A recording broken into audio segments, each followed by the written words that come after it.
السلام علیکم۔ تقریباً نصف گھنٹے بعد ہماری موٹر سائیکل ایک پوش علاقے میں داخل ہو رہی تھی۔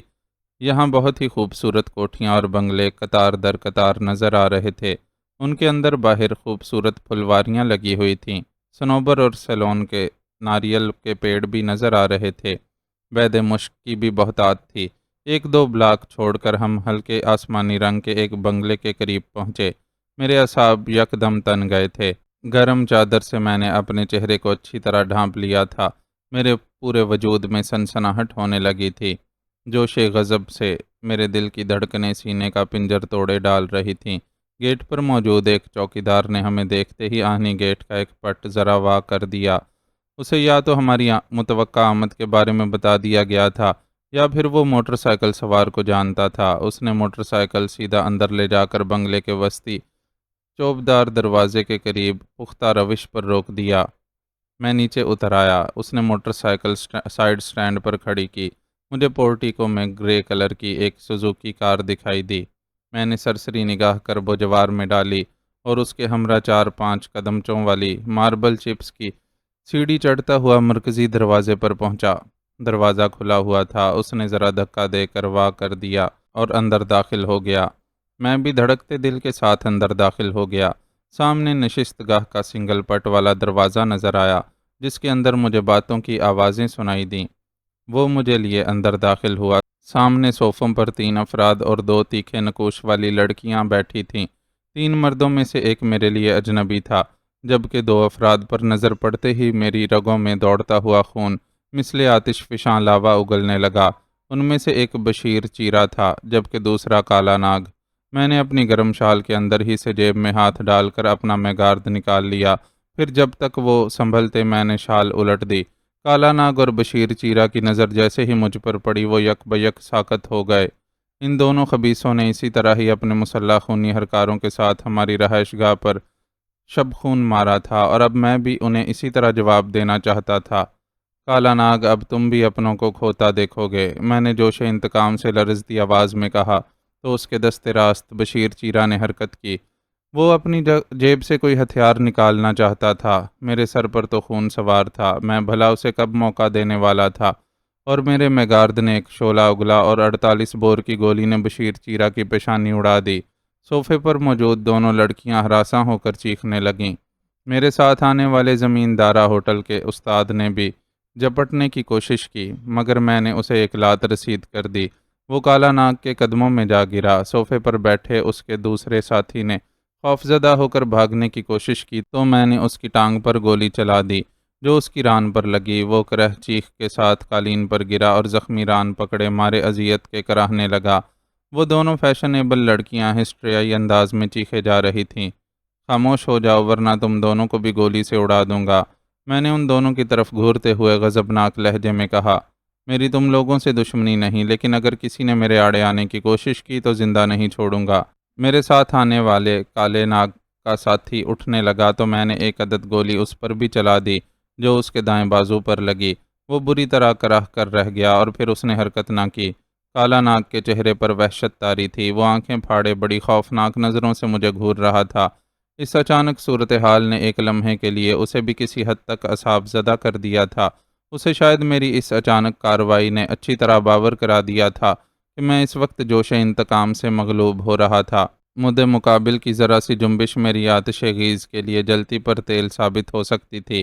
میری اس دہشت نے گجر چوک کے سفاک شاطر بدماش کالا ناگ کو اپنی جگہ سمٹنے پر مجبور کر دیا تھا۔ کالا ناگ، میں اسے لاوا اگلتی نظروں سے گھورتے ہوئے شعلہ بار لہجے میں بولا، میرے پاس وقت نہیں ہے، میں صرف گولی سے بات کروں گا۔ نگینہ کے ساتھ تم نے کیا کیا تھا؟ اسے تم اور کبیر مکش پور کیوں لے کر گئے تھے؟ میرے سوال پر کالا ناگ کے تنے ہوئے اعصاب جیسے پرسکون ہوتے چلے گئے۔ اسے غالباً یہ خوش فہمی ہونے لگی تھی کہ میں اسے ابھی ہلاک کرنے کا ارادہ نہ رکھتا تھا۔ یہی سبب تھا کہ وہ بڑی ڈھٹائی کے ساتھ میری آنکھوں میں آنکھیں ڈال کر بڑی خباثت سے مسکرایا اور مجھے اس کا یہ انداز بری طرح کھل گیا تھا۔ میں نے میگارد کا رخ پہلے ہی اس کی طرف کر رکھا تھا۔ اس کی خوش فہمی دور کرنا لازمی ہو گیا تھا۔ میں اس کے دائیں شانے کا نشانہ لے کر ٹرائگر دبانا ہی چاہتا تھا کہ اچانک مجھے عقب میں کسی کی موجودگی کا احساس ہوا۔ میں جیسے ہی پلٹا تو میری نظر ایک لٹھ بردار بدماش پر پڑی جو خوفناک ارادوں کے ساتھ میری جانب بڑھ رہا تھا۔ مجھے چونکتے دیکھ کر اس نے وہیں سے اپنے ہاتھ میں پکڑا ہوا وہ ڈنڈا اچھال کر دے مارا۔ میں نے پھرتی سے جھکائی دی اور اس پر گولی چلا دی۔ اس وقت میں اسے پہچان چکا تھا، وہ وہی بدماش تھا جس نے ہمارے اس بنگلے کا دروازہ کھولا تھا۔ میرے تباہ کن میگارد نے ایک دھماکے سے شعلہ اگلا، مگر اس نے غیر معمولی پھرتی کا مظاہرہ کرتے ہوئے اس سے پہلے ہی خود کو جھکائی دے کر دروازے کی طرف اچھال دیا تھا۔ میں اسے چھوڑ کر اپنے اصلی دشمن یعنی کالا ناگ کی طرف جیسے ہی پلٹا، اس نے اس لمحاتی وقفے سے فائدہ اٹھایا، بصورت اپنی جگہ سے اٹھ کر مجھ پر چھلانگ لگائی۔ میں اس اچانک حملے کی زد میں آ گیا۔ وہ مجھے رگیدتا ہوا نشست گاہ تک گھسیٹتا چلا گیا۔ میں گارد میرے ہاتھ سے نکل گیا، پھر اس سے پہلے کہ میں سنبھلنے کی کوشش کرتا، اس نے وحشیانہ غراہٹ کے ساتھ میری کنپٹی پر مکہ رسید کر دیا۔ میرا دماغ جھنجھنا اٹھا، آنکھوں کے سامنے دھند چھانے لگی۔ وہ بھی ایک کایاں تھا جو مجھے سنبھلنے کا ذرا بھی موقع دینا نہ چاہتا تھا۔ سنبھل کر اس نے میرے بالمقابل لیٹے ہی لیٹے اپنی دائیں ٹانگ کا گھٹنا میرے پیٹ پر رسید کر دیا۔ اذیت کی جانکش لہر نے مجھے تڑپا کر رکھ دیا، مگر پھر دوسرے ہی لمحے میرے اندر کا غیظ جنون میں تبدیل ہو گیا اور میں سب کچھ بھول کر تڑپ کر اٹھ کھڑا ہوا۔ کالا ناگ نے بھی کھڑے ہونے میں ایک لمحے کی بھی دیر نہ لگائی، لیکن دوسرے ہی لمحے میرے اندر کا کھلاڑی پوری شد و مد کے ساتھ بیدار ہو گیا۔ میں غراتا ہوا اس پر جھپٹا اور بڑی پھرتی سے اپنی دائیں ٹانگ کا اڑنگا لگا کر میں نے اسے دوبارہ زمین بوس کر دیا۔ یہ ایک سپورٹس فل بیک داؤ تھا۔ میں چونکہ آل راؤنڈر کھلاڑی تھا اور اکثر فٹ بال کھیلنے کے دوران جب مدِ مقابل ٹیم کا کوئی کھلاڑی فاؤل پلے کرتے ہوئے مجھے اڑنگا لگا کر گرانے کی کوشش کرتا تو میں الٹا یہ داؤ اس پر آزما ڈالتا تھا۔ کالا ناگ جیسے ہی زمین بوس ہوا، میں نے اپنے بوٹ کی ایک زوردار ٹھوکر اس کی کنپٹی پر رسید کر دی۔ اس کے حلق سے بیل جیسی ڈکراہٹ ابری۔ پھر تو جیسے مجھ پر جنون سوار ہو گیا اور میں نے اسے لاتوں پر رکھ لیا۔ وہ تابڑ توڑ حملوں سے بری طرح گھبرا گیا اور اس کے حلق سے وحشیانہ غراہٹیں امڑنے لگیں۔ پھر اس نے تڑپ کر لوٹ لگائی اور پھر جیسے ہی اٹھ کر کھڑا ہونے کی کوشش کی، میں نے دائیں ہاتھ کا گھونسا اس کے ناک پر جڑ دیا۔ اس کے حلق سے مارے اذیت کے وحشیانہ چیخ ابری اور وہ کئی قدم پیچھے کی طرف لڑکھڑا گیا۔ میں نے باؤلنگ کرانے کے انداز میں مختصر سا سٹارٹ لیا اور دوڑتا ہوا اس کی طرف آیا اور اچھل کر اپنی ایک ٹانگ اس کے سینے پر جڑ دی۔ یہ ضرب زوردار ثابت ہوئی، جس نے کالا ناگ جیسے گرانڈیل شخص کو بھی فرش سے چند انچ اچھل کر عقب میں دیوار سے ٹکرانے پر مجبور کر دیا، اور جب دوبارہ اپنے قدموں پر وہ آیا تو اس کے انداز میں واضح طور پر لڑکھڑاہٹ تھی۔ وہ اپنی پشت دیوار سے ٹکا کر ہانپنے لگا، اس کے ناک سے بل بل خون بہنے لگا تھا جس نے اس کا چہرہ مزید خوفناک لہو رنگ بنا دیا تھا۔ اچانک میری نگاہ اپنے میگارد پر پڑی۔ میں نے پھرتی سے اسے جپٹنے کے لیے بڑھا اور پھر جیسے ہی اسے اٹھا کر سیدھا ہوا، میں نے کالا ناگ کو دروازے سے باہر بھاگتے دیکھا۔ میں نے دانت پیستے ہوئے اس پر گولی چلا دی، مگر میرا نشانہ خطا ہو گیا۔ وہ نکل بھاگنے میں کامیاب ہو چکا تھا۔ میں بھی اس کی یقینی موت بنا اس کے تعاقب میں دوڑ پڑا۔ دفعتاً مجھے گیٹ کے باہر لوگوں کا شور سنائی دیا۔ ارد گرد کے لوگ شاید گولیوں کے دھماکوں کی آوازیں سن کر وہاں آن موجود ہوئے تھے، مگر میری جنوں خیز نظریں اپنے درندہ صفت دشمن کالا ناگ پر جمی ہوئی تھی جو گیٹ کی طرف دیوانہ وار دوڑا جا رہا تھا۔ مجھ پر بھی جیسے خون سوار تھا۔ میں بھی میگارد ہاتھ میں تولے اس کی طرف بھاگا۔ میں نے اس کا نشانہ لیا اور لبلبی دبا دی۔ گولی کا ایک اور دھماکہ ہوا اور کالا ناگ اذیت ناک چیخ مار کر پختہ فرش پر گر پڑا۔ گولی اس کی پشت پر لگی تھی۔ اچانک باہر پولیس سائرن کی آواز ابری۔ شاید کسی قریبی مکین نے پولیس کو فون کر دیا تھا۔ میرا ذہن بری طرح سائیں سائیں کرنے لگا۔ میں نے ادھر ادھر نظریں دوڑائیں تو مجھے دائیں جانب وسیع لان کے پار ایک گلیارہ نظر آیا جو بنگلے کی مشرقی دیوار اور باؤنڈری وال کے عین درمیان میں واقع تھا۔ میں نے میگارد قمیض کے نیچے کمر کے گرد بندھے ہولسٹر میں اڑسا اور مذکورہ سمت کی طرف دوڑا۔ گلیارے میں داخل ہونے کے ساتھ ہی میں نے سامنے دیکھا۔ یہ مختصر گلیارہ ذرا آگے جا کر بائیں جانب بنگلے کی عقبی سمت میں گھوم رہا تھا۔ میں دوڑتا ہوا اختتام پر پہنچ کر بائیں جانب مڑا تو مجھے سامنے اختتام پر ایک چھوٹا سا ٹوائلٹ روم دکھائی دیا جس کا دروازہ کھلا ہوا تھا۔ یہ سیڑھیوں کا کام دے سکتا تھا۔ میرے ذہن میں فوراً یہ خیال ابھرا اور پھر لپک کر میں دروازے کے سہارے اوپر ٹوائلٹ کی چھت پر چڑھ گیا اور پھر نہایت احتیاط سے باؤنڈری وال پر آ کر دوسری طرف باہر کود گیا۔ یہ کوٹھیوں اور بنگلوں کے عقب میں بنی ہوئی گندی گلی تھی۔ کچرے کے ڈھیر پر کود کر میں نے دوڑ لگا دی اور تاریکی کا فائدہ اٹھاتا ہوا دور تک دوڑتا چلا گیا۔ پھر ایک طویل چکر کاٹ کر میں مین شاہراہ پر آ گیا۔ یہاں آ کر میں نے اپنے حواس پر قابو پایا۔ کچھ دیر بعد میں نے ایک آٹو رکشہ روکا۔ اسے بوہڑا چوک چلنے کا کہہ کر اس پر سوار ہو گیا۔ آدھے گھنٹے بعد میں بوہڑا چوک پر تھا۔ یہاں تیز رفتار بسوں اور ویگنوں کا اڈا تھا جو مختلف چھوٹے بڑے شہروں کی طرف جاتی تھیں، مگر میں نے بس کی بجائے پنڈی جانے والی ایک تیز رفتار ہائی ایس ویگن کا انتخاب کیا۔ 20 منٹ بعد اس کی روانگی کا نمبر آیا تو اس نے رینگنا شروع کر دیا۔ میں جلد سے جلد لاہور سے نکل جانا چاہتا تھا۔ سپیدہ شہر نمودار ہونے تک میں راول پنڈی پہنچ چکا تھا۔ بس اسٹاپ سے میں سیدھا ہسپتال کی طرف گیا جہاں ماں داخل تھی۔ ماں کو اب انتہائی نگہداشت کے وارڈ سے VIP روم میں شفٹ کر دیا گیا تھا۔ وہاں نرسیں ہر وقت موجود رہتی تھیں۔ جس وقت میں روم میں داخل ہو رہا تھا تو ایک نرس ہاتھوں میں ٹرے اٹھائے باہر نکل رہی تھی۔ مجھے دیکھتے ہی بولی، آپ کہاں تھے؟ آپ کی والدہ بار بار آپ کا نام لیے جا رہی تھیں۔ میں نے مضطربانہ بے چینی سے پوچھا، سسٹر خیریت تو ہے نا؟ ماں کی طبیعت کیسی ہے؟ وہ ٹھیک ہیں، جائیے اندر۔ وہ یہ کہہ کر آگے بڑھ گئی۔ میں اندر داخل ہو گیا۔ ماں بیڈ پر نیم دراز تھیں۔ مجھے دیکھتے ہی انہوں نے کہا، نادر میرے بچے۔ میں لپک کر ان کی طرف بڑھا اور ان کے سرہانے بیٹھ گیا۔ ماں کے پرنور چہرے پر میرے لیے محبت کا سمندر موجزن تھا، مگر اس کے ساتھ ان کی آنکھوں میں بھائی کی جدائی کا اندوہناک غم بھی نمی کی صورت میں جھلملا رہا تھا۔ میں نے وفور جذبات سے مغلوب ہو کر ماں کی پیشانی کو چوم لیا اور ان کا اٹھتا ہوا کپ کپاتا ہوا ہاتھ محبت سے تھام لیا اور اپنے حلق میں اتری ہوئی غم و اندوہ کی رکت کو نگلتے ہوئے بولا، ماں کیسی ہے تو؟ میرے بچے میں بالکل ٹھیک ہوں، مگر تو اچانک کہاں چلا گیا تھا؟ اس نے نحیف اور کانپتی آواز میں پوچھا۔ میں تو تیرے اچانک غائب ہونے پر ڈر ہی گئی تھی کہ کہیں پھر ہمارے دشمنوں نے تجھے بھی۔ اس سے آگے ان میں کچھ کہنے کی سکت نہ رہی اور وہ خاموش ہو گئیں۔ میں نے ٹھوس لہجے میں کہا، ماں تو کیا اپنے لختے جگر کو اتنا کمزور سمجھتی ہے کہ وہ اپنے دشمنوں کے لیے ترنے والا ثابت ہو سکتا ہے؟ نہیں میرے بچے نہیں، ماں نے ایک دم تڑپ کر کہا، میں جانتی ہوں تو نے میرا دودھ پیا ہے اور تیری رگوں میں ایک بہادر اور غیرت مند باپ کا خون دوڑ رہا ہے۔ سونے رب کے بعد ایک تیرا ہی تو آسرا ہے مجھے کہ تو اپنے باپ کے قاتلوں کو کبھی چین سے نہیں بیٹھنے دے گا۔ نادر، دشمنوں نے مجھے اب میرے بھائی گل کی موت کا زخم دے کر میرے سینے میں بھڑکتی ہوئی آگ کو مزید سلگھا دیا ہے۔ ماموں حیدر گل کی موت کا زخم بے شک معمولی نہیں، میں نے اپنی تلخی پر قابو پاتے ہوئے کہا، لیکن میں نے بھی ماموں کے قاتلوں کو کامیابی کا جشن زیادہ دیر نصیب نہیں ہونے دیا۔ سب کو جہنم واصل کرایا ہوں۔ میرے لہجے کی پرتپش گرج نے جیسے ماں کے لیے تریاک کا کام کیا۔ اس کے نحیف وزار چہرے پر جوش مسرت کی بے پایاں سرخی ابری اور پھر نہ جانے کس طرح ان کے زخمی و نحیف وجود میں طاقت کی لہر دوڑ گئی کہ انہوں نے بے تابانہ اپنے دونوں ہاتھوں سے میرا سر تھام کر ممتا بھرا بوسہ میری پیشانی پر ثبت کر دیا، مگر دائیں شانے کے زخم نے انہیں کراہنے پر بھی مجبور کر دیا۔ میں نے ماں کو تھام لیا اور ان کے دائیں شانے کا جائزہ لینے لگا۔ وہاں بینڈیج بندھی ہوئی تھی۔ ماں تو آرام کر، ابھی زخم تازہ ہے، میں نے فکر مندی سے کہا۔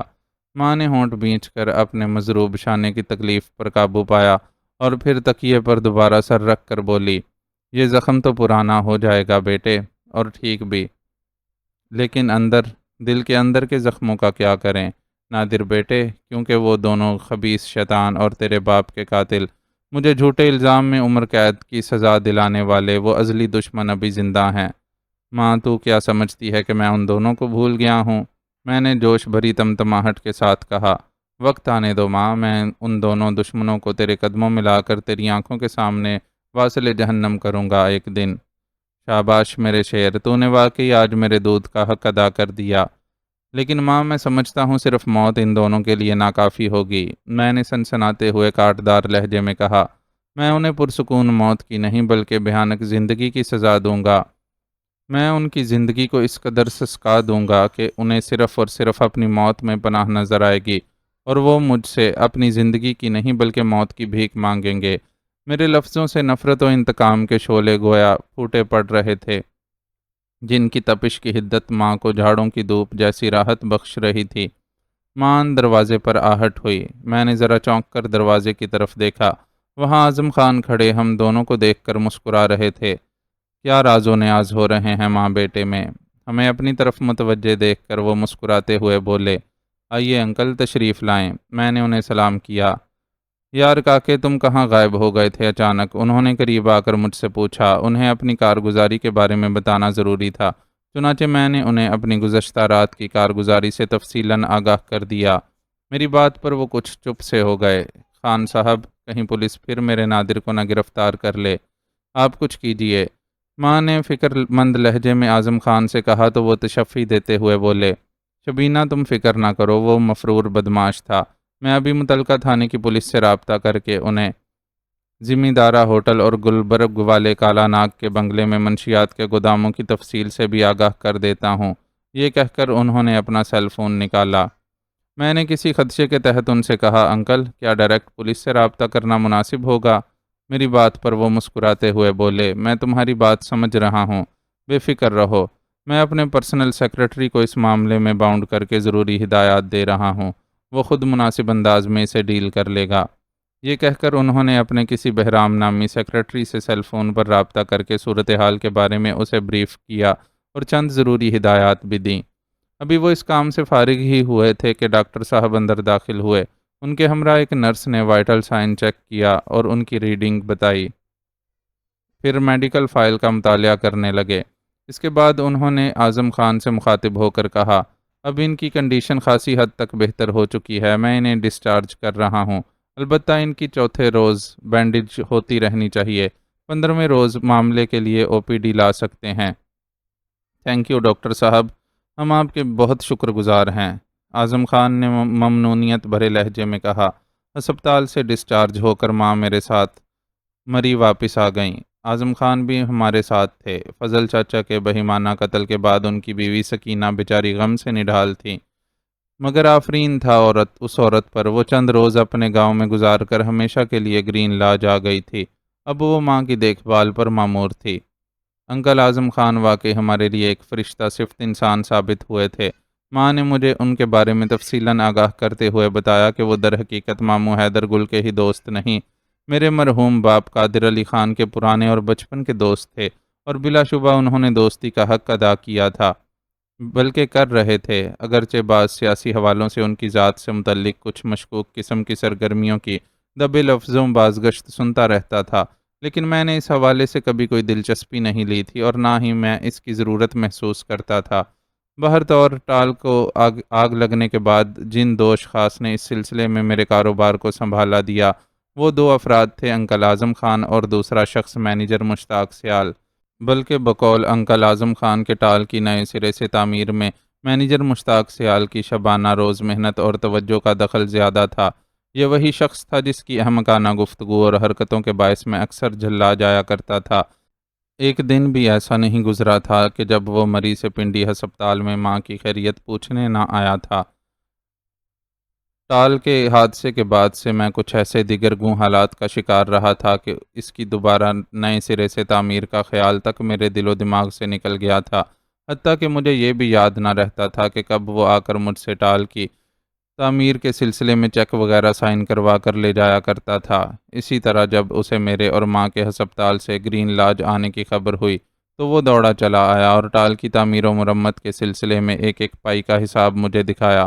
اس کی دیانت داری شفاف تھی۔ بعد میں نے بھی اس کے پرزور اصرار پر ٹال کا معائنہ کیا تو اس کی وفاداری اور محنت کا دل سے قائل ہو گیا۔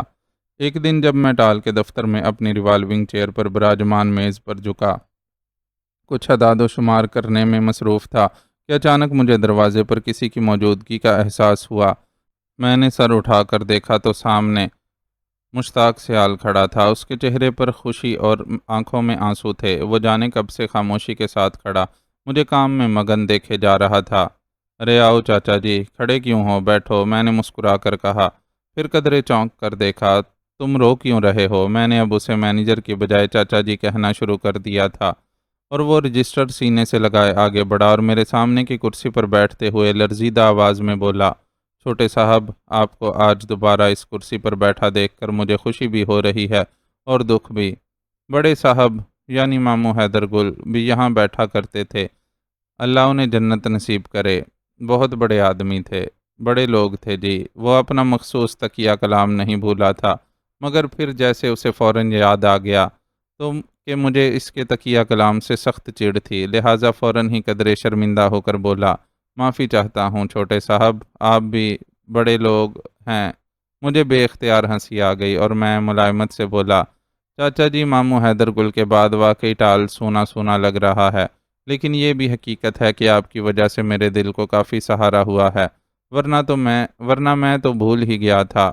آپ نے دن رات اپنی جان مار کر اسے دوبارہ تعمیر کروایا، بلکہ مجھے تو ہوش بھی نہ رہا تھا کہ اس پر توجہ دیتا۔ چھوٹے صاحب جی، برا تو مجھے بھی لگتا تھا، آپ پریشان تھے اور میں بار بار آ کر آپ سے چیکوں پر دستخط کروا کر اپنی راہ لیتا تھا، مگر کیا کرتا صاحب، مزدوروں کی بیکاری اور ان کے گھروں میں بھوک و افلاس مجھ سے دیکھا نہیں جاتا تھا۔ اللہ بخشے بڑے صاحب کو، ان کے اخلاق و حسن و سلوک کی مزدوروں کے دلوں میں بوئی ہوئی عجیب ہی فصل تھی کہ انہوں نے بھی جیسے کہیں دوسری جگہ کام نہ کرنے کی قسم کھا لی تھی۔ حالانکہ اکثر بڑے صاحب اور مزدوروں کے درمیان گرما گرمی بھی ہوتی رہتی تھی، لیکن باوجود اس کے سارے مزدوروں کو بڑے صاحب سے عقیدت تھی۔ وہ ہر وقت مجھے گھیرے رہتے اور وہ اپنی رو میں بہے جا رہا تھا۔ ہاں، تم نے واقعی مجھ پر ہی نہیں، ان مزدوروں پر بھی احسان عظیم کیا ہے۔ میرے لہجے میں عقیدت برا اعتراف تھا۔ وہ بولا، نہیں چھوٹے صاحب، یہ تو میرا فرض تھا، رقم تو آپ ہی کی تھی، میں نے کیا کیا بھلا؟ تمہاری محنت تھی چاچا جی، اور تمہاری ماموں سے عقیدت تھی، تمہارے دل میں مزدوروں کے لیے درد تھا، اور سب سے بڑی بات، اس ٹال کی نئے سرے سے تعمیر میں تمہاری دیانتدارانہ کوششیں تھیں۔ دراصل چھوٹے صاحب، آپ کو تو معلوم ہی ہے، کاروبار میں مقابلے کی دوڑ پہلے کے مقابلے میں زیادہ ہے۔ ہماری ایک ساکھ بنی ہوئی ہے، اگر دیر ہو جاتی تو پارٹیاں ہمیں آرڈرز ہی نہ دیتیں اور ہمیں بھول جاتیں، پھر نئے لوگ آتے رہتے ہیں، دوبارہ ساکھ بننا ناممکن حد تک مشکل ہو جاتا ہے۔ میں بڑے غور سے اس کی باتیں سن رہا تھا، پھر جیسے وہ ماحول کے بوجھل پن کو دور کرنے کی خاطر بولا، پر چھوٹے صاحب، اب آپ کی وجہ سے اس ٹال کی رونقیں دوبارہ لوٹ آئی ہیں، اب انہیں بحال ہی رہنا چاہیے۔ انشاءاللہ، میں نے زیر لب کہا۔ حالات کسی حد تک معمول پر آئے، دل کو دل سے یارا ہوا تو کوئی پیارا یاد آنے لگا، لیکن اس پیارے کی یاد نے ہی دل بے قرار کو محسوس کے رکھ دیا۔ نگینہ میری پہلی اور آخری چاہت، میری محبت، میرے دل کا اول و آخری جذبہ، نگینہ کی یاد نے میری روح تک کو بھی تڑپا کر رکھ دیا۔ دل بے چین کے ہاتھوں مجبور ہو کر اسے فون کیا۔ میں اس وقت اپنے آفس میں موجود تھا۔ باہر گلابی جاڑوں کی خوشگوار دھوپ پھیلی ہوئی تھی۔ نگینہ کے گھر کے نمبر پنچ کرنے کے بعد میں دوسری طرف سے کسی کے ریسیور اٹھانے کا منتظر رہا۔ دوسری طرف سے ابھرنے والی ہر بیل پر میرا دل بے اختیار دھڑک اٹھتا تھا۔ مان کسی نے ریسیور اٹھایا، میرا دل جیسے رک گیا۔ ہیلو، وہی آواز جو کانوں میں رس گھولتی تھی، دل و دماغ میں الوہی محبت کے ساز بجاتی تھی، یہ نگینہ کی مدھر آواز تھی۔ میں نے بمشکل ایک گہری ہمکاری خارج کر کے دل کی دھڑکنوں کو بحال کیا، اور پھر جیسے میرے دل سے آواز ابھری، نگینہ، آپ کون؟ نگینہ کی قدرے چونکتی ہوئی آواز ابھری، اور گویا میرا دل کٹنے لگا۔ یہ کیسی اجنبیت تھی! کہاں تو میری ایک آواز پر نگینہ کی آواز میں محبت بری حلاوت کے گلاب کھل اٹھتے تھے، مگر آج تو جیسے اس کی آواز بے اتنا میں لک و دک صحرا آباد تھا۔ نگینہ، تمہیں کیا ہو گیا ہے؟ تم مجھے نہیں پہچان رہی ہو، اپنے نادر کو؟ میں نے زخمی دل کے ساتھ بجھے لہجے میں کہا تو وہ بیزاری سے بولی، اوہو بھائی، آپ آخر کون پاگل ہیں؟ بلا وجہ ہی گلے پڑ رہے ہیں۔ ہاں، میں پاگل ہی تو ہوں، میں نے ٹوٹے دل سے کہا۔ پلیز نگینہ، مجھے پہچانو، آخر تمہارے ساتھ ایسا کیا ہو گیا ہے کہ تم مجھے… میری آواز ادھوری رہ گئی، کیونکہ دوسری طرف سے نگینہ نے شاید ریسیور رکھ دیا تھا۔ رابطہ منقطع ہوتے ہی میرا دل جیسے کسی نے مٹھی میں لے لیا۔ مجھے اپنا دم گھٹتا ہوا محسوس ہوا۔ میں نے ریسیور رکھا اور اپنا سر پکڑ لیا۔ میں نے چند گہری گہری سانسیں لے کر خود کو پرسکون کرنے کی کوشش کرتے ہوئے باریک بینی سے سوچا، نگینہ کو آخر کیا ہو گیا تھا؟ یہ کیا اصرار تھا؟ آخر یہ سب کیا تھا؟ اتنا تو مجھے بھی معلوم تھا کہ یہ سب جو کچھ بھی تھا نگینہ کے مکش پور جانے کے بعد ہوا تھا۔ میں نے اسے وہاں سے واپسی پر کبیر کی جیپ میں نیم بے ہوشی کی حالت میں دیکھا تھا۔ آخر ان دونوں خبیث شیطانوں نے اس کے ساتھ ایسا کیا کیا تھا؟ یہ سب کچھ اب مجھے کبیر ہی بتا سکتا تھا، اور صرف ایک ہی طرح بتا سکتا تھا۔ یہ سوچتے ہی اب میں اپنے ہاتھوں کی مٹھیاں غیظ و غضب کے عالم میں بینچنے لگا، جیسے کبیر کی گردن دبوچ رہا ہوں۔ میں نے فوری طور پر راولپنڈی کا قصد کیا۔ مکش پور والی مہم کے دوران چونکہ جیپ کا انجر پنجر ایک ہو چکا تھا، اس لیے میں نے اسے ایک ورکشاپ میں مرمت کے لیے دے رکھا تھا، جہاں سے وہ ٹھیک ٹھاک مرمت کر کے بالکل درست حالت میں مجھے واپس مل چکی تھی۔ 5:15 کے قریب میں اپنی جیپ پر پنڈی کی طرف روانہ ہو چکا تھا۔ پنڈی پہنچنے تک سرد رات کی تاریک کی چہار اطراف پھیل چکی تھی۔ میرے دائیں طرف راول ڈیم کی بتیاں نظر آ رہی تھیں۔ آرمی میوزیم کے سامنے سے گزرتا ہوا میں ایوب پارک پہنچا اور یہاں ذرا قریب ہی ایک فاسٹ فوڈ سینٹر کے سامنے جیپ روک دی۔ ایک لڑکا میری طرف لپکا۔ میں نے اسے ایک چکن برگر اور کافی کا آرڈر دیا اور سیٹ سے پشت لگائے گہری سوچ میں ڈوب گیا۔ وہ پوش علاقہ جہاں ازلی دشمن نظر حیات کے بیٹے کبیر کی کوٹھی تھی، اس مقام سے زیادہ دور نہ تھا۔ آگے ٹنچ باٹا چوک سے دائیں جانب پوش علاقے کی حدود شروع ہو چکی تھی۔ کچھ سوچ کر میں نے کھڑکی سے باہر ادھر ادھر نظریں دوڑائیں تو بوفے ریسٹورنٹ کے قریب ایک پبلک فون بوتھ نظر آ گیا۔ میں ابھی دروازہ کھول کر اترنے ہی والا تھا تو وہ نوعمر لڑکا ایک ٹرے میں برگر اور پلاسٹک کے کپ میں کافی اٹھائے میری جیپ کے پاس آن پہنچا۔ میں نے جیب سے 100 روپے کا نوٹ نکال کر اسے تھما کر باقی رکھ لینے کا کہا، پھر بولا، مجھے ایک پینگ کارڈ لا دو گے؟ اس نے فوراً اس بات میں سر ہلایا تو میں نے 100 روپے کا ایک اور نوٹ اسے تھمایا اور ٹرے اس کے ہاتھ سے لے کر جیپ کی بونٹ پر رکھ دیا۔ ذرا دیر بعد وہ لڑکا کالنگ کارڈ لے آیا تھا۔ میں نے 10 کا ایک اور نوٹ اجرت خاص کے طور پر اسے تھمایا، پھر جلدی جلدی برگر چبانے کے بعد کافی ختم کرنے لگا۔ شکم سیری کرنے کے بعد میں ٹیلی فون بوتھ کی طرف بڑھ گیا۔ وہاں کوئی نہ تھا، اگرچہ میرے پاس اپنا موبائل فون بھی تھا، لیکن میں اسے استعمال نہیں کرنا چاہتا تھا۔ بوتھ میں آ کر میں نے نظر حیات کے نمبر پنچ کیے۔ دوسری طرف بیل جا رہی تھی۔ تیسری بیل پر کسی نے ریسیور اٹھا کر ہیلو کہا۔ یہ آواز میرے لیے اجنبی تھی۔ کبیر سے بات کرنی ہے، میں اس کا دوست بول رہا ہوں، میں نے کہا۔ وہ شاید کوئی گھریلو ملازم تھا۔ بولا، جی چھوٹے صاحب تو اس وقت گھر پر نہیں ہیں، کوئی پیغام ہے تو دے دیں، آئیں گے تو بتا دوں گا۔ کیا تم بتا سکتے ہو کہ وہ اس وقت کہاں ہوگا؟ میں نے پوچھا۔ نہیں جی، مجھے معلوم نہیں، وہ بولا تو میں نے کسی خیال کے تحت فوراً کہا، اچھا ان کے ڈیڈی گھر پر ہیں؟ نہیں جی، وہ تو اسلام آباد گئے ہوئے ہیں، کب تک واپس آئیں گے؟ کون جی، بڑے صاحب یا چھوٹے صاحب؟ بڑے صاحب کے بارے میں بتاؤ پہلے۔ وہ تو جی کل ہی آئیں گے صبح سویرے، اور چھوٹے صاحب؟ وہ تو اپنے کسی دوست کی شادی پر گئے ہیں، دیر بھی ہو سکتی ہے۔ اچھا ٹھیک ہے، شکریہ۔ یہ کہہ کر میں نے جلدی سے رابطہ منقطع کر کے ریسیور ہک پر لٹکا دیا اور باہر نکل گیا۔ کبیر پر ہاتھ ڈالنے کا یہ بہت سنہری موقع تھا۔ میں نے اس سے پورا فائدہ اٹھانے کا سوچا اور اپنی جیپ میں سوار ہو گیا، پھر اسے سٹارٹ کر کے ایک جھٹکے سے آگے بڑھا دیا۔ ٹنچ بھاٹا چوک سے میں دائیں جانب مڑا اور تیزی سے آگے بڑھا۔ چند بلاک چھوڑ کر میں نے جیپ نظر حیات کے وسیع و ریز کوٹھی نما بنگلے کے آہنی گیٹ کے سامنے روک دی، جس کے محرابی ستونوں پر دودھیا گلوب کی روشنی کے علاوہ وہاں مجھے کچھ نظر نہیں آیا۔ آس پاس ویرانی چھائی ہوئی تھی۔ اطراف کے بنگلوں کے چند مکینوں کو میں نے واک کرتے دیکھا۔ میں جیپ سے نیچے اترا اور آگے بڑھ کر کال بیل کے بٹن پر انگلی رکھ دی۔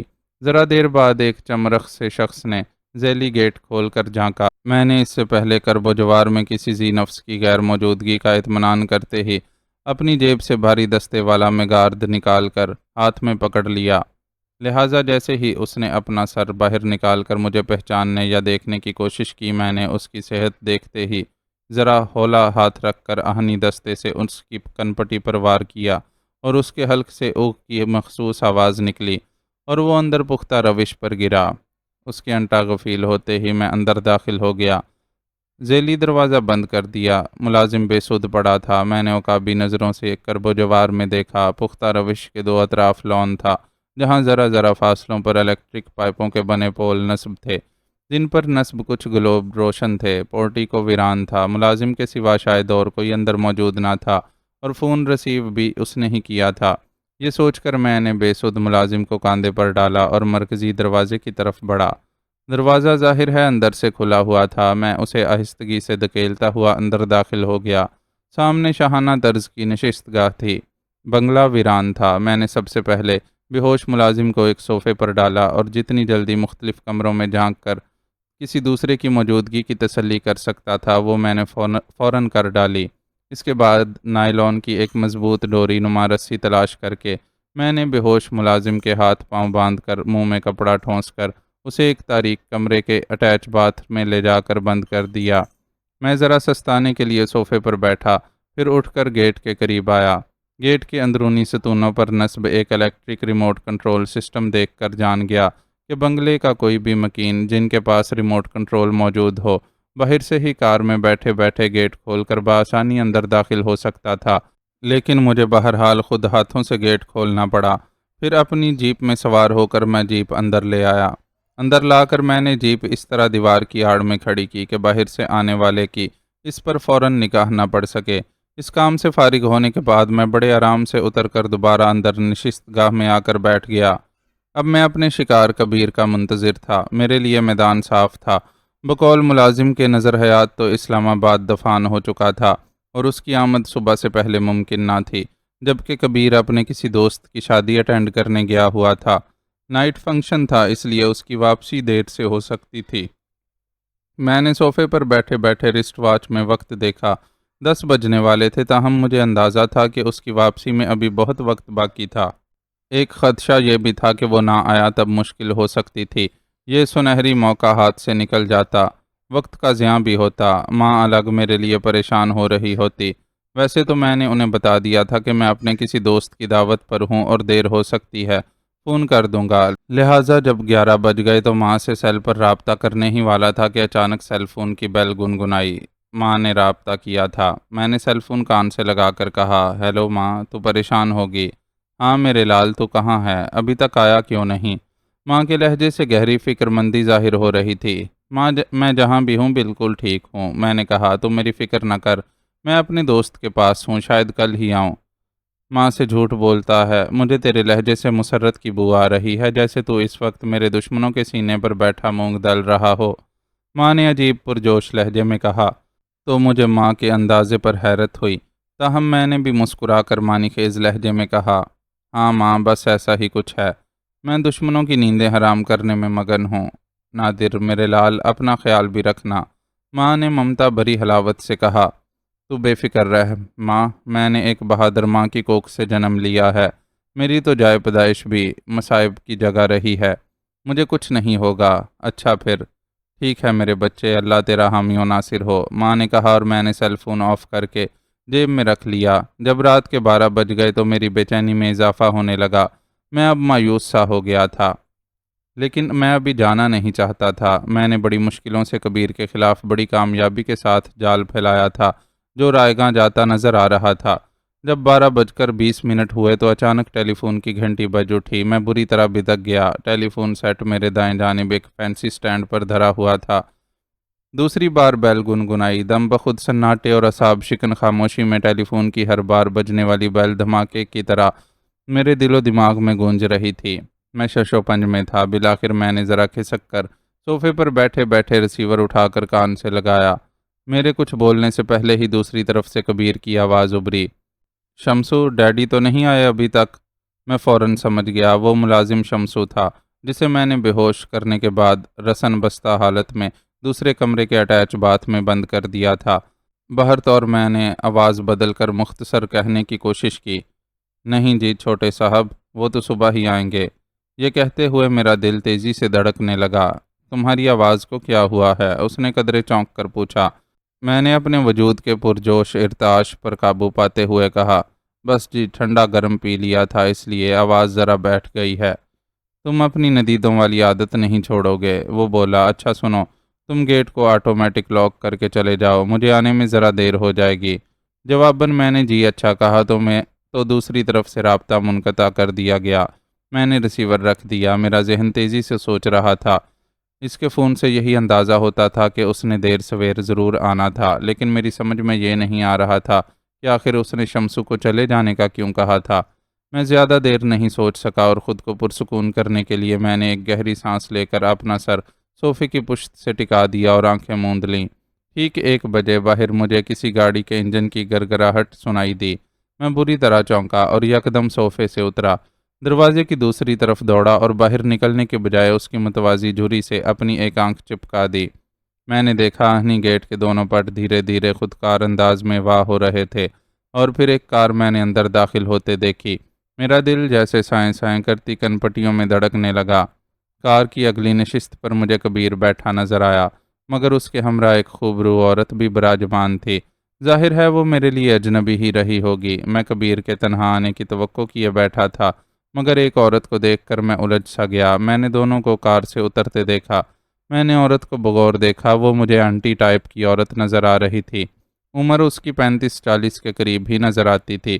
اس نے بڑی زرق برقسی سیاہ رنگ کی کامدار ساڑی پہن رکھی تھی، بغیر آستینوں کا بلاؤز بھی اسی رنگ کا تھا، جو اس کے گورے اور بھرے بھرے جسم پر بہت جچ رہا تھا۔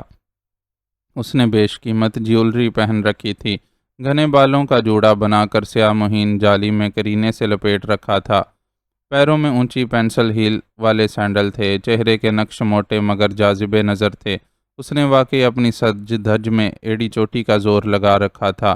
خاصی فیشنیبل اور الٹرا ماڈرن نظر آ رہی تھی۔ اس عورت کو دیکھ کر سب سے پہلے یہی سمجھا تھا کہ وہ اس کی کوئی دور پرے کے رشتے میں آنٹی لگتی ہوگی، لیکن اس وقت میرا دماغ بھگ سے اڑ گیا جب کار سے اترتے ہی وہ نئے نویلے جوش بھرے نوجوان کی طرح ایک دوسرے سے لپٹ کر بوسو کنار میں مصروف ہو گئے۔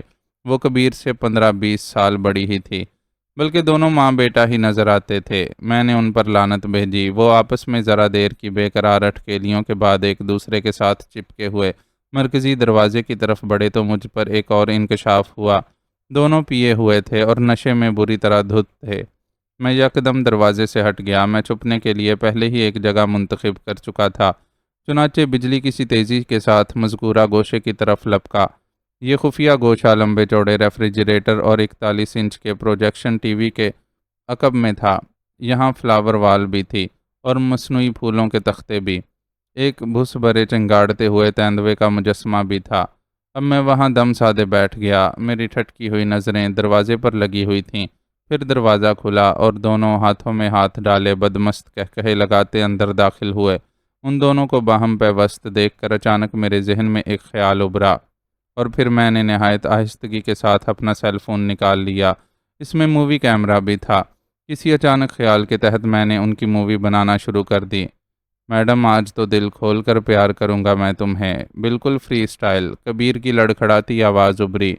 اچھا اتنا پیار کرتے ہو مجھ سے؟ میڈم نما اس عورت نے اٹھلا کر کہا۔ ہاں میڈم بہت زیادہ، گھر میں ہمارے سوا کوئی نہیں۔ کبیر کی ہانپتی ہوئی پرہوس آواز ابھری۔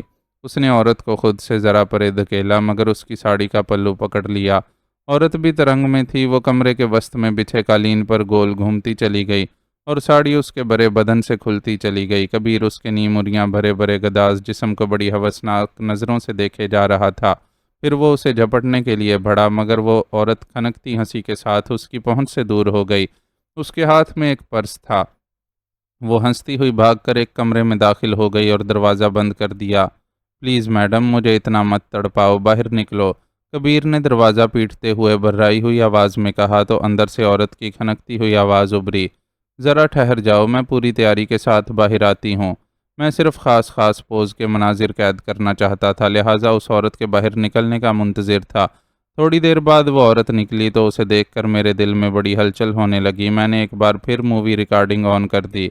کبیر نے اسے دبوچ لیا۔ میں دل کڑا کر کے ان کی یہ شرمناک مووی ریکارڈ کرتا رہا۔ پھر ذرا دیر بعد وہ دونوں ہانپتے ہوئے صوفے پر جا بیٹھے تھے۔ کبیر نے ان کے بالوں کی آوارہ لٹ سے کھیلتے ہوئے کہا، کہو تو چھوڑ آؤں تمہیں۔ وہ اب شکم سیر جانور کی طرح نظر آ رہا تھا۔ کیوں اتنی جلدی بیزار ہو گئے؟ عورت نے تھکے تھکے لہجے میں شکوہ کیا۔ نہیں تو مجھے تمہارے شوہر کی فکر ہو رہی تھی، کبیر نے جیسے بات بنائی۔ وہ بوڑھا تو اب تک نیند کی گولیاں کھا کر سو چکا ہوگا، عورت نے بیزاری سے کہا۔ تو کیا صبح جانے کا ارادہ ہے؟ ہاں، پھٹے چلی جاؤں گی۔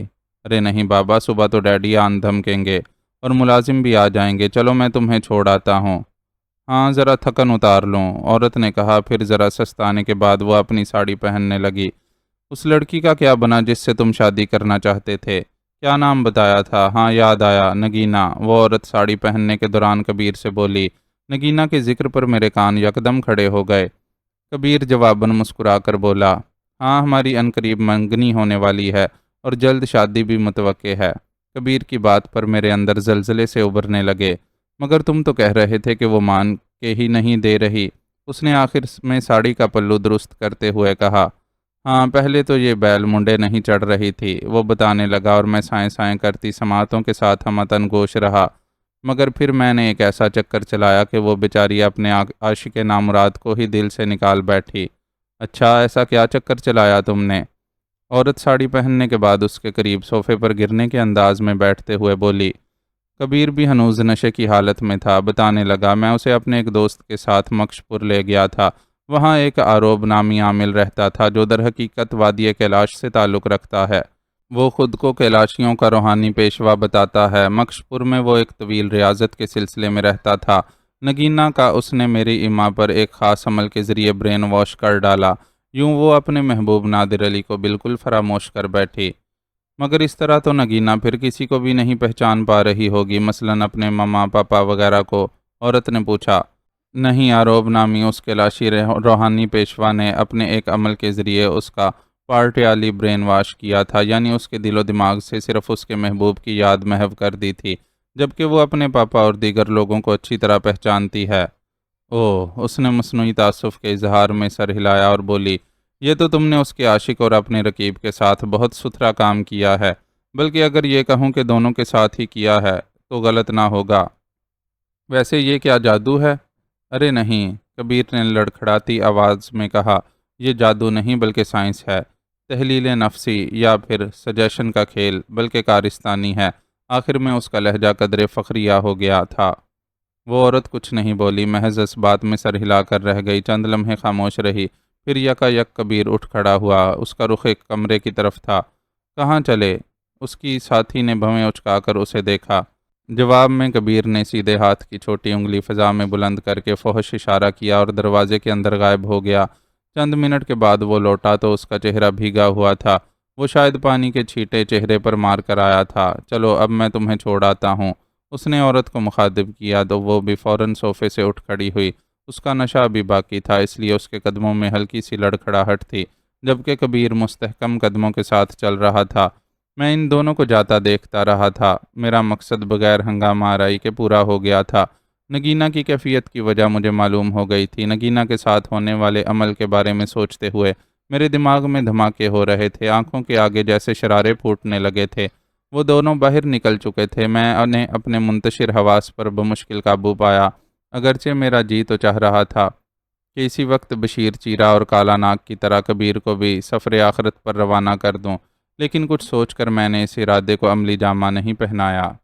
وہ دونوں باہر نکلے تو میرے ذہن میں ان کے تعاقب کا خیال آیا۔ میں نے اس پر عمل درآمد کا ارادہ کر لیا، لہٰذا جو ہی بیرونی دروازہ ان کے عقب میں بند ہوا، میں تیزی سے ان کے پیچھے لپکا۔ دروازے کی جھری سے میں نے دونوں کو کار میں بیٹھتے دیکھا اور پھر فوراً ہی وہ وہاں سے روانہ ہو گئے۔ ان کی کار جیسے ہی گیٹ سے باہر نکلی اور پھر گیٹ سرکتا ہوا دوبارہ بند ہونے لگا، میں ایک زکند لگاتا ہوا باہر نکل آیا۔ میرا رخ اپنی جیپ کی طرف تھا۔ چند لمحوں بعد میں اسے سٹارٹ کر کے مرکزی گیٹ تک لے آیا تھا۔ میں نے اتر کر گیٹ کھولا اور جیپ سے باہر نکل کر دوبارہ اندر آیا۔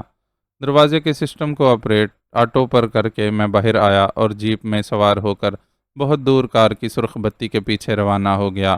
اس کی رفتار خاصی تیز تھی، لہٰذا مجھے بھی تیز رفتاری کا مظاہرہ کرنا پڑا۔ سڑک سنسان تھی، اس لیے کوئی دشواری پیش نہیں آئی۔ 10 منٹ کی ڈرائیونگ کے بعد اس کی منزل آ گئی۔ میں نے وہ مقام اور علاقہ ذہن نشین کر لیا۔ وہ وہاں اس عورت کو چھوڑنے آیا تھا، جس کے بعد وہ واپس ہو گیا۔ اب اس کے تعاقب میں جانا فضول تھا، لہٰذا میں مری کی طرف روانہ ہو گیا۔ سپیدہ سحر نمودار ہونے سے پہلے میں گرین لاج پہنچ چکا تھا۔ میں تھکن اتارنے کی غرض سے اپنے کمرے میں آ کر لیٹ گیا۔ چند لمحوں میں ہی میں گہری نیند میں ڈوب چکا تھا۔ صبح میں دیر سے سو کر اٹھا۔ ناشتہ کر کے میں نے ماں کی خیریت معلوم کی۔ وہ مجھ سے گزشتہ رات کی بابت جاننا چاہتی تھی، مگر میں کبیر کی عیاشی کی داستان کس طرح سنا سکتا تھا، اس لیے ادھر ادھر کی باتیں کر کے باہر نکل آیا۔ میرا رخ ٹال کی طرف تھا۔ مینیجر مشتاق سیال نے ٹال کے سارے معاملات بڑی خوش اسلوبی کے ساتھ سنبھال رکھے تھے۔ میں نے اسے کمرے میں بلا کر چند کاروباری معاملات میں گفت و شنید شروع کر دی۔ باتوں کے دوران اس نے کہا، صاحب جی ایک بات کہنی تھی آپ سے۔ ہاں کہو، لیکن یار مجھے یہ صاحب جی چھوٹے مالک نہ کہا کرو، بڑے لوگ کہہ دیا کروں جی۔ وہ ذرا جھجک کر بولا، اس کی بھی ضرورت نہیں، صرف نادر۔ ہاں اب بولو، میں نے سنجیدگی سے کہا تو وہ بولا، نادر میاں، میں ٹال کی رکھوالی کے حوالے سے کچھ کہنا چاہ رہا تھا۔ ہاں کہو، میں نے حوصلہ افزائی کرتے ہوئے کہا۔ ویسے اس وقت دو چوکیدار تو اپنا کام کر رہے ہیں نا؟ وہ دونوں بڑے آدمی ہیں جی۔ اس کی بات پر میں نے اسے گھورا۔ میرا مطلب ہے جی، وہ چھوٹے آدمی ہیں۔ بلکہ اصل بات یہ ہے جی کہ وہ تھوڑے آدمی ہیں جی۔ میں چاہتا ہوں 2 گن مین اور رکھ لیں۔ اس کی بات پر میں ذرا سوچ میں پڑ گیا۔ مجھے خاموش پا کر وہ بولا، دیکھیں نا نادر میاں، پہلے بھی ہم ایک حادثے سے گزر ہی چکے ہیں۔ دشمنی ہماری ختم نہیں ہوئی۔ ٹال میں لوہے کا سامان تو ہے نہیں، خالص لکڑی ہے۔ ایک جلتی ہوئی تیلی پر ایندھن بن سکتی ہے۔ 2 چوکیداروں کے ساتھ مسلح افراد کا بھی موجود ہونا ضروری ہے۔ اچھا ٹھیک ہے، مگر اس کے علاوہ بھی حفاظتی انتظامات پر نظر رکھو، میں نے کہا۔ بہت بہتر جی، وہ بولا۔ اچھا سنو، میں ذرا جا رہا ہوں، کہیں دیر بھی ہو سکتی ہے مجھے، اور کوئی کام تو نہیں؟ میں نے آخر میں پوچھا تو اس نے نفی میں سر ہلا دیا۔ میں اٹھ کھڑا ہوا۔ ذرا دیر بعد میں اپنی جیپ میں پنڈی کی طرف روانہ ہو رہا تھا۔ پنڈی پہنچ کر میں نے براہ راست اس عورت کے بنگلے کی طرف رخ کیا جس کے ساتھ گزشتہ رات کبیر رنگ رلیاں مناتا رہا تھا اور جس کی ساری مووی میرے موبائل فون میں محفوظ تھی۔ میں نے مذکورہ بنگلے کے قریب سے گزرتے ہوئے دانستہ جیپ آہستہ کی اور گردن موڑ کر نیم پلیٹ پڑھنے لگا۔ نیم پلیٹ پر جواد احمد کے الفاظ کنندہ تھے، تو گویا یہ عورت جواد احمد کی بیوی تھی۔ میں نے ہونٹ بھینچ کر سوچا۔ اس کے بعد جیپ تیزی سے آگے لے گیا اور سڑک کے کنارے جیپ روک کر اگنیشن سوئچ آف کر دیا۔ اس کے بعد اپنا سیل فون نکال کر نظر حیات کے نمبر پنچ کرنے لگا۔ مجھے یقین تھا کہ اب تک کبیر احمد نے اپنے ملازم کو کمرے کے اٹیچڈ باتھ سے برآمد کر لیا ہوگا۔ دوسری طرف سے کبیر نے ہی ریسیور اٹھایا تھا۔ ہیلو ہیلو کبیر، میرے رقیب، پہچانا مجھے؟ اس کی آواز پہچانتے ہی میں نے استہزائیہ لہجے میں کہا، تو دوسری طرف جیسے اسے چپ سی لگ گئی۔ اتنی جلدی سانپ سونگھ گیا تمہیں؟ ابھی تو بہت سا حساب بے باک ہونا ہے۔ میں نے اس کی خاموشی سے گویا لطف اندوز ہوتے ہوئے کہا۔ اس کا سکتہ ابھی تک نہیں ٹوٹ سکا تھا۔ میں نے غیظ آلود لہجے میں کہا، تم نے اپنے 2 کتوں بشیر چیرا اور گجر چوک کے کالا ناگ کا انجام دیکھ ہی لیا ہوگا، اور ہاں، تم نے اپنے بیڈ روم کے اٹیچڈ باتھ سے اپنے ملازم کو برآمد بھی کر ہی لیا ہوگا۔ بیچارہ کل رات سے بند تھا جب تم اپنی عمر رسیدہ محبوبہ کے ساتھ فری سٹائل رنگ رلیاں منا رہے تھے۔ میں نے دانستہ رات کا ذکر کیا تھا۔ اس انکشاف نے بھی اس کے اعصاب کو بھرپور جھٹکا دیا۔ یہی سبب تھا کہ جب وہ بولا تو اس کی آواز میں ہلکی سی ہکلاہٹ ابھر آئی تھی۔ تو وہ تم تھے؟ ہاں میں ہی تھا وہ، جو تمہارے ملازم کو اٹیچڈ باتھ روم میں بند کرنے کے بعد بڑے آرام سے تمہاری اور تمہاری چہیتی محبوبہ کی، نہیں بلکہ مسز جواد کی رنگین و سنگین کارگزاری کی تصویریں اتارتا رہا تھا۔ یہ تم کیا کہہ رہے ہو؟ اس کی بکھلائی ہوئی آواز سن کر میرے لبوں پر زہریلی مسکراہٹ پھیل گئی۔ نہیں، میں تو یوں ہی تم سے مذاق کر رہا تھا۔ میں نے تو وہ بھی نہیں سنا جو تم نشے کی جھونک میں اپنی چہیتی میڈم کو کیلاشی عامل آروپ کے بارے میں بتا رہے تھے، جس سے تم نے نگینا کی برین واشنگ کا مکروہ اور گھناؤنا کام کرایا تھا۔ میں نے تاؤ دلانے والے انداز میں کہا اور تصور ہی تصور میں اسے اپنے سر کے بال نوچتے ہوئے دیکھنے لگا۔ میں بھی جیسے اسے شوق پر شوق پہنچانے پر تلا ہوا تھا، لہٰذا مزید بولا، یار میرے رقیب، معاف کرنا، میں نے تمہارے میڈم کے ساتھ گزارے ہوئے خوبصورت لمحوں کی عکاس تصویریں بھی تیار کر لی ہیں۔ اب ان کا مصرف سوچ رہا ہوں۔ ایک خیال تو یہ ہے کہ انہیں ایسی تصویریں چھاپنے والے بدنام اخبارات کو دے دوں جو انہیں شاندار انداز میں شائع کریں گے، اور یہ بھی ہو سکتا ہے کہ یہ تصویریں نگینا اور اس کے باپ کو بھجوا دوں تاکہ وہ تمہارے کرتوت اپنی آنکھوں سے دیکھ لیں۔ ایک خیال یہ بھی ہے کہ انہیں جواد کو بھجوا دوں، وہ اپنی بے وفا رنگین مزاج بیوی کے ساتھ تمہیں بھی جہنم واصل کر دے گا۔ تو تم کیا چاہتے ہو؟ میرا جملہ مکمل ہوتے ہی اس کی لرزیدہ آواز ریسیور میں ابھری۔ وہ اگر ہارٹ کا مریض ہوتا تو یقیناً ان باتوں سے اسے زبردست اٹیک ہو چکا ہوتا۔ اب وہ میرے کام کی بات اپنی زبان پر لایا تو میں خونخوار گراہٹ سے بولا، صرف 2 باتیں۔ نگینا کی مجبوری سے کھیلنے کا خیال بھی اپنے دل میں لانے کی جرت نہ کرنا۔ نمبر 2، اب تم مجھے یہ بتاؤ گے کہ نگینا کی یادداشت کی بحالی کس طرح ممکن ہو سکے گی؟ میں اتنا کہہ کر خاموش ہوا۔ دوسری جانب چند لمحے گہری اور پرسوچ خاموشی طاری رہی۔ پھر اس کے بعد ایک گہری ہمکاری کی آواز ابھری اور وہ بولا، نادر علی، شاید تم نے میدان مار لیا۔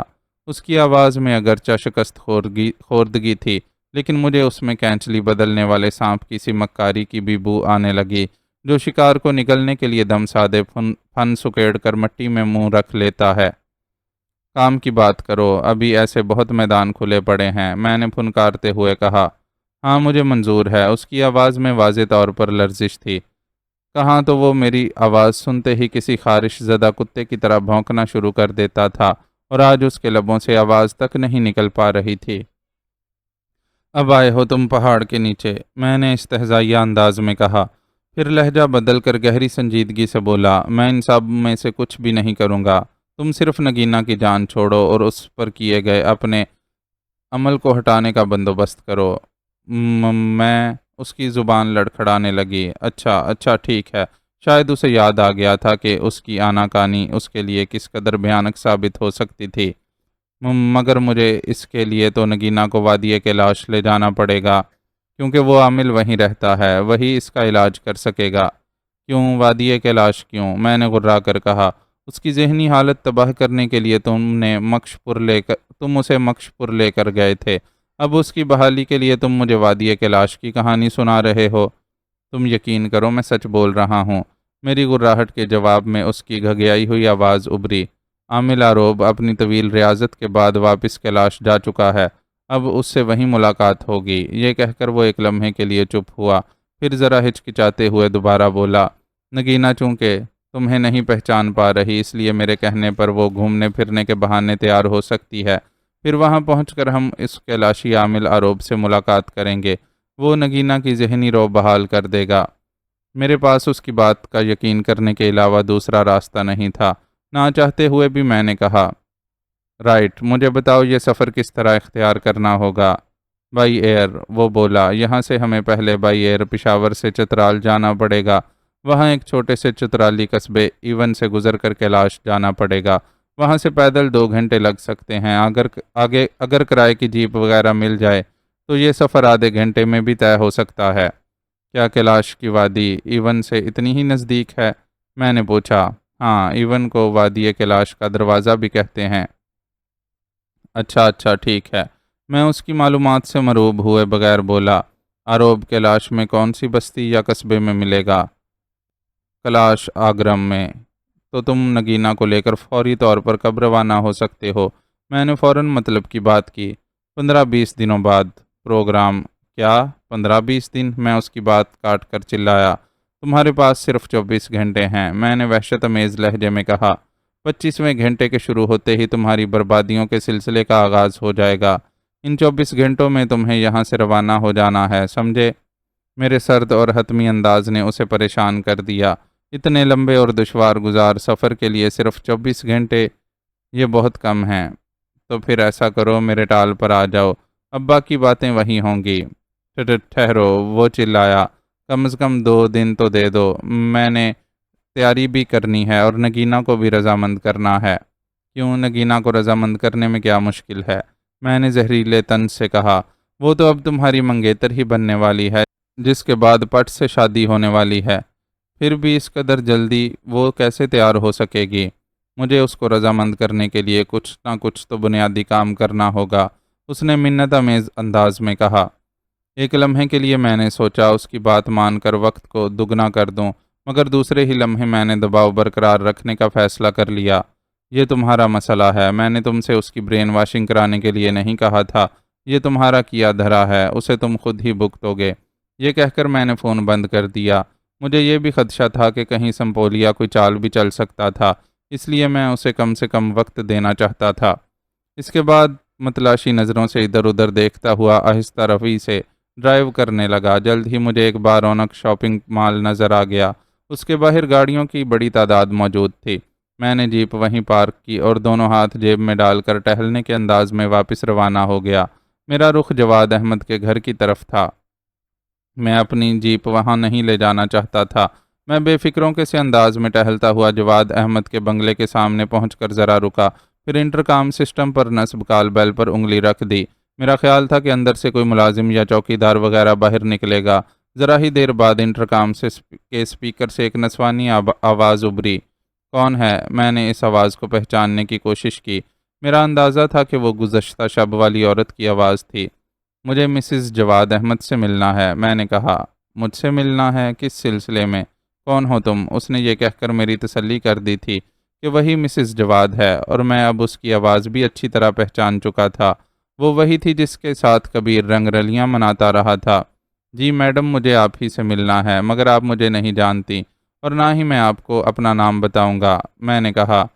کیا آخر تم ہو کون؟ میں کسی اجنبی سے نہیں مل سکتی، اس نے الجھن آمیز انداز میں کہا۔ یقیناً میرے تعارف نہ کرانے کی بات نے اسے چونکا دیا تھا۔ اس نے انکار کیا تو میں نے بھی کوئی اصرار کیے بغیر بے پرواہ انداز میں کہا، کوئی بات نہیں، آپ نہیں ملنا چاہتی تو آپ کی مرضی، میں تو آپ کے فائدے کی بات کرنے آیا تھا۔ بہرحال گڈ۔ ٹھہرو، انٹرکام کے اسپیکر سے وہ عورت بولی، آخر تم مجھ سے کیا بات کرنا چاہتے ہو؟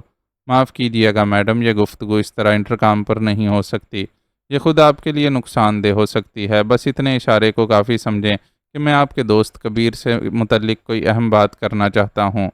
کبیر کے نام نے اس پر کچھ اثر کیا۔ ایک لمحے کے توقف کے بعد اس نے کہا، اچھا ٹھیک ہے، میں گیٹ کھلواتی ہوں۔